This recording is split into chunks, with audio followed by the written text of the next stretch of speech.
Assalamualaikum warahmatullahi wabarakatuh. Om Swastiastu, Namo Buddhaya, salam kebajikan bagi kita semua.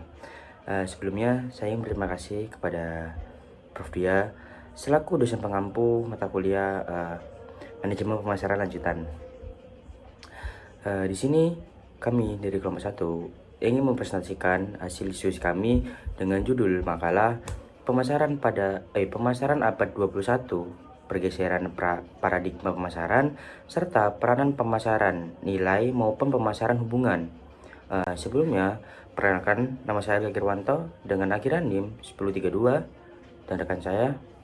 Perkenalkan, nama saya Ismatul Maula dengan awalan NIM 23 dan akhiran NIM 1002. Assalamualaikum warahmatullahi wabarakatuh. Perkenalkan, nama saya Cikal Anissa Juve dengan NIM 230810201008. Perkenalkan, nama saya Ailsa Ramadini Hermanto dengan NIM 230810201018. Perkenalkan, nama saya Yvonne Maria Clarencia dengan NIM 230810201019. Perkenalkan, nama saya Safira Isanjani dengan NIM 230810201027. Baik, untuk materi yang pertama di sini mendefinisikan pemasaran abad 21. Jadi pemasaran abad 21 dapat didefinisikan sebagai proses mengidentifikasi kebutuhan konsumen, misalnya seperti produk atau layanan yang berkualitas, kemudian memproduksi dan mengkomunikasikan barang atau jasa, kemudian memberi nilai pada pelanggan, serta mengelola hubungan dengan pelanggan yang biasanya dapat dilakukan melalui transaksi yang terjadi antara penjual dengan pembeli. Nah, selanjutnya, adapun pemasaran abad 21 dilatar belakangi oleh adanya pergeseran paradigma pemasaran dari pemasaran tradisional yang menganut nilai-nilai tradisional menuju pemasaran hubungan yang berfokus terhadap perkembangan teknologi, perkembangan informasi dan digitalisasi, serta pemahaman mendalam tentang hubungan dengan pelanggan. Nah, adanya pergeseran paradigma ini telah mendorong munculnya beberapa konsep-konsep penting dalam pemasaran abad 21, misalnya seperti customer centris, digital marketing, content marketing, social marketing, serta aspek-aspek lainnya yang berhubungan dengan perkembangan teknologi. Selanjutnya terdapat ruang lingkup pemasaran abad 21 yang terdiri dari 3. Yang pertama ada apa itu pemasaran, kemudian yang kedua ada apa yang dipasarkan, dan yang ketiga ada siapa yang memasarkan. Untuk penjelasannya saya akan jabarkan satu persatu. Jadi untuk poin pertama, apa itu pemasaran? Pemasaran atau marketing merupakan kegiatan mengidentifikasi dan memenuhi kebutuhan manusia dan sosial. Menurut Asosiasi Pemasaran Amerika, pemasaran adalah suatu fungsi organisasi dan serangkaian proses untuk menciptakan, mengkomunikasikan, dan memberikan nilai kepada pelanggan untuk mengelola hubungan pelanggan dengan cara yang menguntungkan organisasi dan pemangku kepentingannya. Selanjutnya untuk poin yang kedua, apa yang dipasarkan? Jadi ada 10 intensitas yang dipasarkan dalam pemasaran, diantaranya ada barang, jasa, acara, pengalaman, orang, tempat, properti, organisasi, informasi, serta ide. Selanjutnya untuk poin yang ketiga, siapa yang memasarkan? Jadi orang yang memasarkan suatu produk atau jasa disebut juga sebagai pemasar. Nah, pemasar di sini merupakan seseorang yang bertanggung jawab untuk merencanakan, melaksanakan, dan mengevaluasi strategi pemasaran suatu produk ataupun jasa. Nah, pemasaran di sini juga berperan penting dalam menghubungkan perusahaan dengan konsumen. Mereka tidak hanya bertanggung jawab untuk mempromosikan produk atau jasa, tetapi mereka juga berperan sebagai peneliti pasar, inovator, dan pemecah masalah. Sebagai seorang pemasar, tentunya harus memiliki strategi pemasaran efektif, misalnya seperti menciptakan konten yang menarik, serta menganalisis data untuk memahami perilaku konsumen. Artinya, dengan kata lain, pemasar ini merupakan jembatan antara perusahaan dengan konsumen yang bertujuan untuk membangun citra merek yang kuat, sehingga dengan ini perusahaan dapat meningkatkan penjualannya serta dapat mempertahankan loyalitas para pelanggannya. Perubahan paradigma pemasaran mulai yang awalnya pemasaran secara tradisional marketing ke pemasaran hubungan atau marketing. Hal ini dilatar belakangi oleh terjadinya tuntutan dari pelanggan yang semakin banyak, adanya kondisi persaingan yang semakin tajam dan bersifat global, serta pelanggan yang dapat bebas membeli produk atau jasa pada perusahaan ataupun yang mereka inginkan. Karena kondisi ini, manajemen perusahaan harus melakukan perubahan paradigma pemasaran tradisional ke pemasaran hubungan. Jika tidak dilakukan suatu perubahan, maka perusahaan akan kehilangan para pelanggan lamanya karena akan direbut oleh pesaing lain. Latar belakang dan faktor terjadinya perubahan paradigma pemasaran. Pada tahun 1935, America of Marketing Association atau AMAM merumuskan definisi pemasaran, yaitu marketing is the performance of business activity that direct the flow of goods and service for products to customers. Pemasaran ini lebih ditekankan pada kelancaran arus perpindahan barang dan jasa dari produsen ke konsumen melalui saluran distribusi langsung maupun tidak langsung. Kegiatan pemasaran ini berwujud iklan, promosi, penjualan personal, dan fungsi pengantara pedagang atau pedagang besar dan pengecer. Definisi pemasaran ini terdapat beberapa faktor kelemahan, yaitu satu, fungsi pemasaran terbatas pada kegiatan bisnis yang berorientasi profit sehingga tidak sesuai dengan kenyataan di mana fungsi pemasaran dilakukan juga oleh organisasi nirlaba. Kedua, arus fungsi pemasaran bergerak satu arah, yakni producer to customer for user, sehingga cenderung berpusat pada kegiatan distribusi. Latar belakang dan faktor terjadinya perubahan paradigma pemasaran. Amat tahun 1985 dalam Bennett tahun 1995 halaman 166 merumuskan definisi pemasaran. The process of planning and executing the competition, bridging, promotion and distribution of ideas, goods and service to create, exchange, the satisfy individual and organizational goals. Daya tarik utama definisi pemasaran ini karena adanya pendekatan dominasi 4Ps, yaitu produk, price, promotion, and place. Dalam kegiatan pemasaran ini, pihak perusahaan memproduksi barang atau jasa sesuai kebutuhan dan kegiatan konsumen dengan menetapkan harga yang dapat dijangkau oleh daya beli masyarakat, serta mempertimbangkan biaya dan harga perusahaan pesaing. Definisi pemasaran ini juga memiliki beberapa faktor kelemahan, yaitu satu, kegiatan pemasaran ini lebih menunjukkan perspektif manajerial dalam mengambil keputusan untuk memecahkan masalah, sedangkan perspektif sosial dalam masyarakat tidak diperhitungkan Dua, kegiatan pemasaran ini tidak memperhatikan hubungan jangka panjang antara perusahaan dengan stakeholders sehingga pelanggan yang kurang puas mudah beralih ke perusahaan pesaing. Hubungan pemasaran telah menekankan betapa pentingnya strategi perusahaan dalam membangun hubungan kemitraan antara perusahaan dengan pelanggan dalam jangka yang panjang. Hal ini akan tercipta jika perusahaan mampu menepati janji yang disampaikan kepada pelanggan sepanjang waktu. Implikasinya bagi perusahaan mengandung 3 aktivitas penting, yaitu 1. Making promises, 2. Enabling promises, 3. Keeping promises. Di sini saya akan menjelaskan pengertian tentang relationship marketing atau pemasaran relasional. Jadi, relationship marketing itu merupakan strategi pemasaran yang berfokus pada membangun dan memelihara hubungan jangka panjang dengan pelanggan. Tujuan utamanya adalah menciptakan loyalitas pelanggan dan memastikan kepuasan yang berkelanjutan, sehingga pelanggan merasa terhubung dan terus kembali untuk melakukan bisnis dengan perusahaan. Jadi, relationship marketing telah mengubah paradigma dari transaksional ke pemasaran kemitraan. Pelanggan dijadikan partner atau mitra, dan perusahaan harus membuat komitmen jangka panjang untuk memelihara hubungan dan kualitas pelayanan serta inovasi. Sehingga pemasaran saat ini harus memberikan nilai bagi pelanggan dan harus mengelola hubungan dalam jangka panjang dan tidak semata-mata hanya bertransaksi. Ini artinya relationship marketing telah mengubah orientasi pemasaran. Di slide berikutnya, kemudian saya akan menjelaskan konsep 4R. Jadi, konsep 4R itu berperan penting untuk menentukan keberhasilan pemasaran dan mempertahankan hubungan jangka panjang. 4R yang dimaksud yaitu relationship, retention, referrals, and recovery. Di sini saya akan menjelaskan satu persatu terkait 4R tersebut. Yang pertama, hubungan atau relationship terjadi ketika pelanggan secara sukarela melakukan bisnis dengan perusahaan dalam jangka waktu yang lama. Membangun hubungan berarti mendekati pelanggan dan berusaha memahami dan melayani pelanggan dengan baik. Membangun suatu hubungan membutuhkan kepercayaan, komitmen, komunikasi, dan pemahaman tentang pelanggan serta mengetahui apa yang diinginkan oleh pelanggan. Yang kedua yaitu ketahanan atau retention, adalah bagaimana mempertahankan pelanggan yang perusahaan inginkan dengan cara memenuhi kebutuhan dan keinginan pelanggan. Mempertahankan pelanggan itu jauh lebih murah daripada mencari pelanggan baru. Intinya adalah pelanggan bertahan secara sukarela karena kebutuhannya terpenuhi. Kemudian yang ketiga itu rekomendasi, merupakan di mana merekomendasikan keunggulan perusahaan kepada orang lain sebagai bentuk wujud dari kepuasan pelanggan. Pelanggan yang puas akan memberikan rasa tentang kepuasannya kepada orang lain. Ini merupakan bentuk promosi yang efektif untuk menarik minat orang lain untuk membeli produk tersebut. Yang terakhir itu pemulihan atau recovery, yaitu pemulihan dari layanan yang buruk atau kualitas barang jasa yang jelek disebabkan oleh adanya kesalahan. Kesalahan dapat diubah menjadi peluang atau kesempatan yang membuat pelanggan terkesan positif dan membuat pelanggan percaya dan loyal kembali pada perusahaan. Tantangan yang dihadapi perusahaan dalam memulihkan layanan yang baik, umumnya pelanggan tidak menyampaikan komplainnya kepada pihak perusahaan, sehingga perusahaan harus mencari informasi tambahan melalui riset pasar.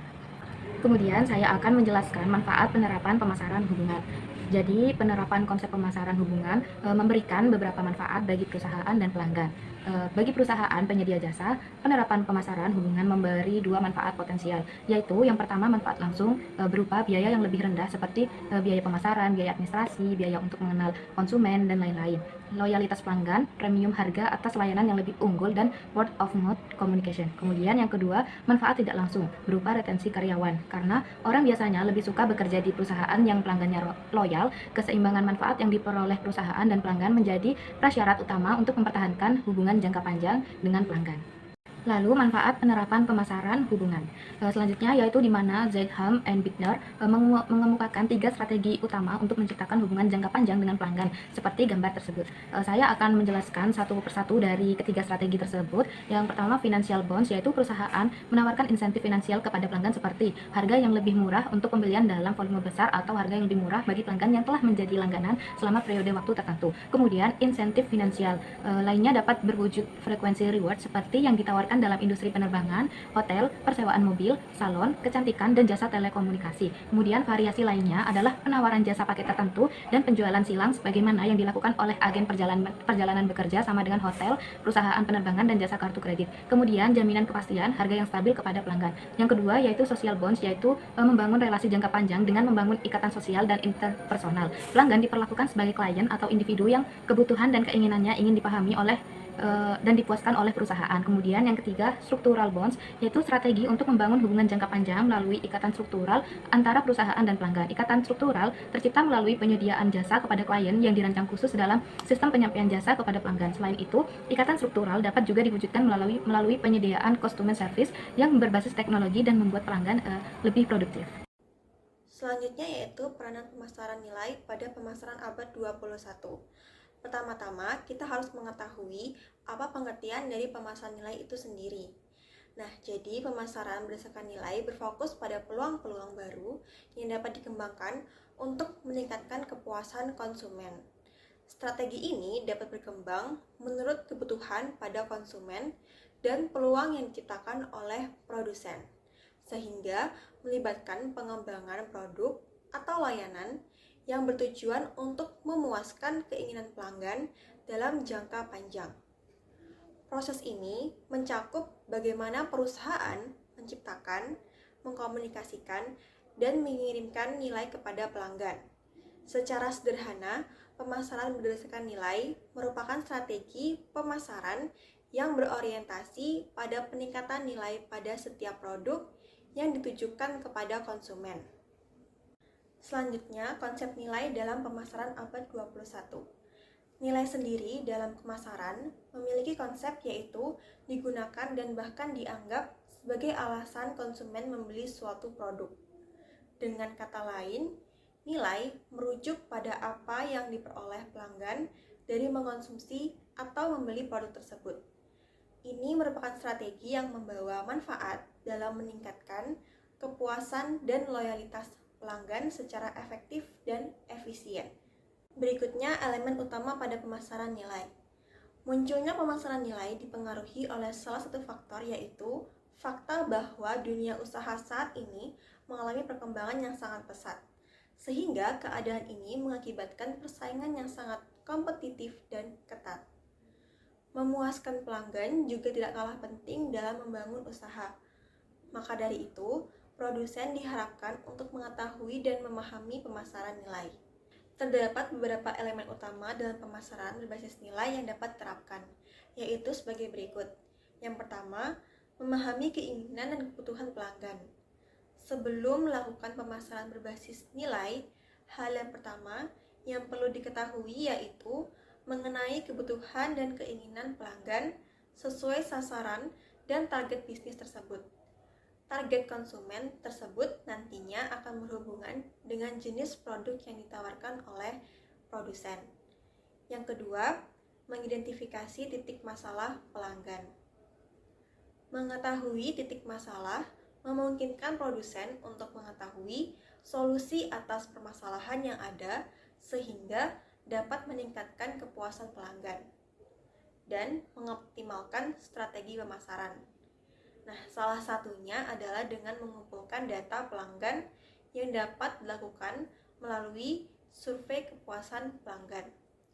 Yang ketiga, menciptakan proporsi nilai yang unik. Pemasaran nilai memerlukan proporsi nilai yang unik yang nantinya dapat menarik perhatian dari pelanggan.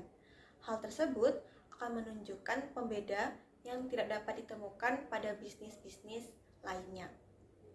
Yang keempat, memberikan nilai secara konsisten. Pemasaran nilai yang berhasil adalah ketika produsen untuk terus mampu mempertahankan pemberian nilai atau manfaat kepada pelanggan secara konsisten. Jika produk tidak lagi memberikan nilai, maka pelanggan juga akan berhenti menggunakan atau membeli produk tersebut. Oke, selanjutnya kita akan membahas mengenai prinsip dasar perubahan paradigma pemasaran. Nah, perubahan paradigma pemasaran ini tuh seringkali mengalami pergeseran nih dari pendekatan yang tradisional ke pendekatan yang lebih modern. Nah, hal tersebut dikarenakan adanya perkembangan zaman dan juga perkembangan teknologi. Dan juga kita harus memenuhi kebutuhan pasar nih, adanya kebutuhan pasar dari pelanggan, permintaannya tuh seperti apa. Nah, sehingga adanya prinsip perubahan paradigma pemasaran ini diperlukan untuk memberikan arah dan kerangka kerja yang jelas. Nah, hal tersebut ini untuk mengatasi seperti yang saya katakan, yaitu perubahan tren dan juga kebutuhan pasar yang diinginkan oleh pelanggan. Di sini kita akan membahas 3 prinsip mengenai perubahan paradigma pemasaran. Yang pertama dari prinsip pemasaran produk ke pemasaran pengalaman. Nah, hal ini tuh berfokus pada produk itu sendiri seperti fiturnya, spesifikasinya, dan juga keunggulan teknisnya gitu. Nah, tetapi hal tersebut itu sekarang telah bergeser fokusnya ke pengalaman pelanggan. Nah, ketika pelanggan menggunakan produk tersebut atau layanan yang dimiliki. Nah, jadi seperti itu. Yang kedua, ini ada dari pemasaran massal ke pemasaran yang dipersonalisasi. Nah, hal ini tuh berfokus pada kalau pemasaran massal itu menggunakan satu pesan untuk audiens yang luas. Nah, ini tuh bisa diambil dari demografi atau geografi untuk menentukan target audiensnya gitu. Nah, juga konten yang dirancang ini itu tuh harus bisa lebih menarik perhatian masyarakat gitu. Nah, tetapi kalau pemasaran personalisasi ini fokusnya lebih pesan disesuaikan dengan kebutuhan dan perilaku pelanggan. Jadi kalau pemasaran massal ini lebih harus effort untuk menarik pelanggan agar mau membeli produk kita gitu. Nah, dan yang ketiga atau yang terakhir ini tuh dari pemasaran berorientasi penjualan ke pemasaran berorientasi pelanggan. Nah, paradigma pemasarannya ini seringkali berfokus pada penjualan atau promosi untuk meningkatkan jumlah transaksi dan memaksimalkan penjualan gitu. Tetapi hal ini juga bergeser sekarang menuju pemasaran yang berorientasi pada pelanggan dengan menempatkan pelanggan sebagai pusat.